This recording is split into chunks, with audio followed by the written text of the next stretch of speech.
빌립보서 1장 12절에서 14절까지 말씀입니다. 형제들아, 내가 당한 일이 도리어 복음 전파의 진전이 된 줄을 너희가 알기를 원하노라.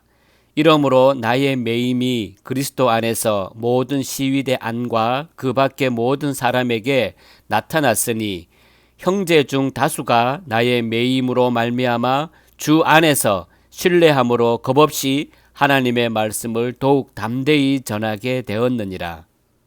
예수 그리스도를 믿는 모든 신자는 자신의 삶에 대한 인식부터 세상 사람들과는 달라야 합니다. 예수님을 믿지 않는 사람들의 삶의 의미는 자신의 성공일 것입니다. 그러나 신자의 삶은 그 시작부터가 다릅니다. 왜냐하면 신자의 삶은 그리스도로부터 시작하는 삶이기 때문입니다. 신자의 삶의 목적이 무엇입니까? 그리스도입니다. 여러분에게 삶이 있고 삶이 시작된 이유가 무엇입니까? 그리스도입니다. 그러므로 신자는 그리스도를 떠나서는 삶의 의미를 생각할 수도 찾을 수도 없는 것입니다. 신자의 삶은 그리스도를 전파하기 위하여 하나님이 주장하고 계시기 때문입니다. 사도 바울도 자신의 삶을 그리스도를 위한 목적으로 바라보았습니다. 빌립보서 1장 12절의 말씀을 다시 보겠습니다. 형제들아, 내가 당한 일이 도리어 복음 전파의 진전이 된 줄을 너희가 알기를 원하노라. 바울은 이 말을 로마의 감옥에서 갇힌 상황에서 말하고 있습니다. 바울을 사랑한 빌립보 성도들은 바울을 염려하고 걱정하고 있습니다. 그래서 바울은 자신의 형편을 염려하고 걱정하는 빌립보의 성도들에게 자신이 당한 일을 결코 육신의 시각으로 바라보지 말 것을 당부하고 있습니다. 분명 육신의 시각으로 바라본다면 바울이 당한 일은 불행이며 안타까움입니다.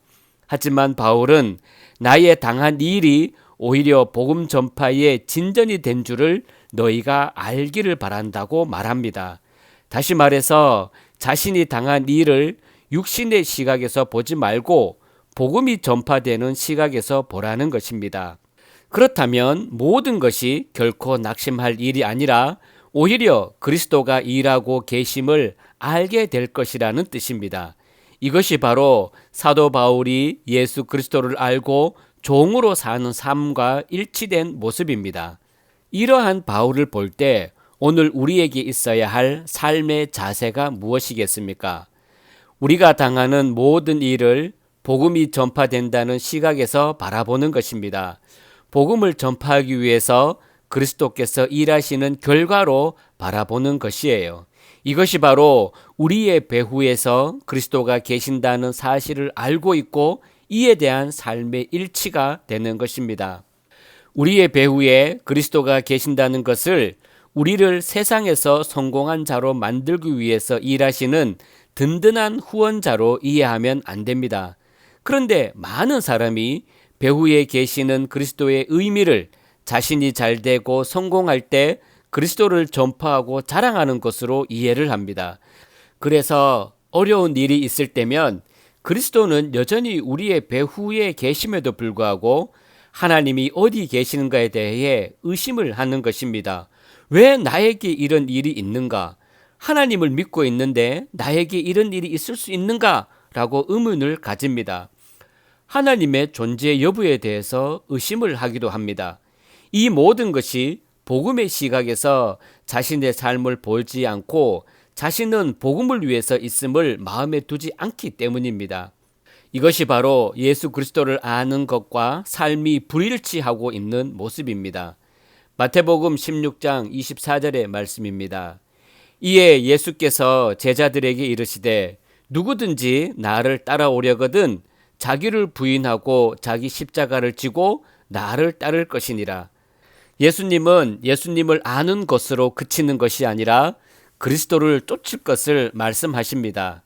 그리스도를 쫓는 것은 우리의 지식이 아니라 삶 자체임을 염두에 두셔야 합니다. 입술로 그리스도를 말한다고 해서 그리스도를 쫓는 것이 아니라 삶이 그리스도를 쫓는 것이어야 합니다.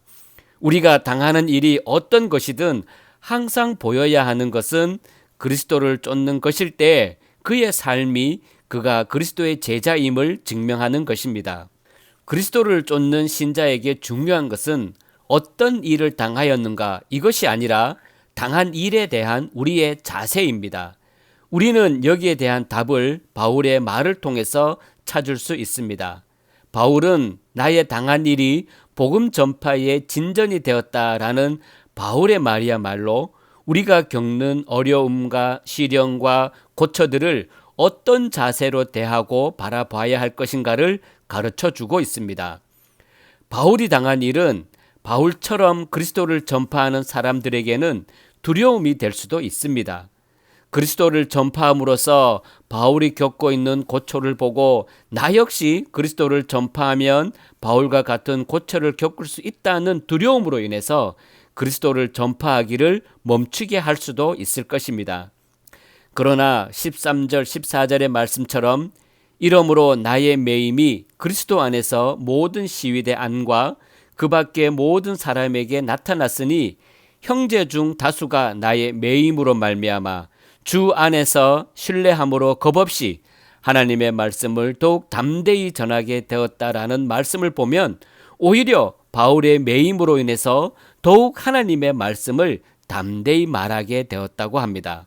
바울이 예수님을 신뢰하는 믿음으로 인해서 자신이 고초를 당하면서도 굴복하는 것이 아니라 오직 그리스도를 중심으로 자신의 삶을 보는 것처럼 바울처럼 하나님을 신뢰하는 많은 신자 역시 바울이 옥에 갇히는 것을 보면서도 두려워하지 않고 바울과 같은 신뢰와 믿음으로 담대하게 하나님의 말씀을 말하게 되는 것입니다.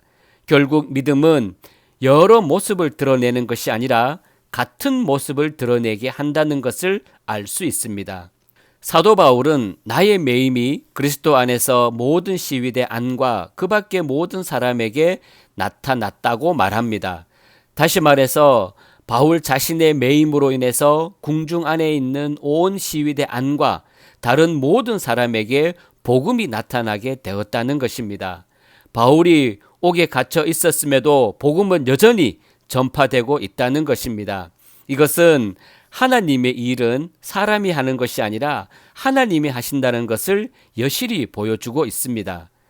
여러분은 어떤 형편과 상황에서도 어떻게 하는 것이 그리스도가 증거되는 것인가를 생각해 보십시오. 여러분이 당하는 모든 일은 그리스도를 전파할 좋은 기회들로 주어졌습니다. 우리의 삶에 일어나는 어떤 일 하나라도 버릴 것은 없습니다. 모든 것이 주님 전파의 도구로 사용되고 있는 것입니다. 복음은 능력입니다.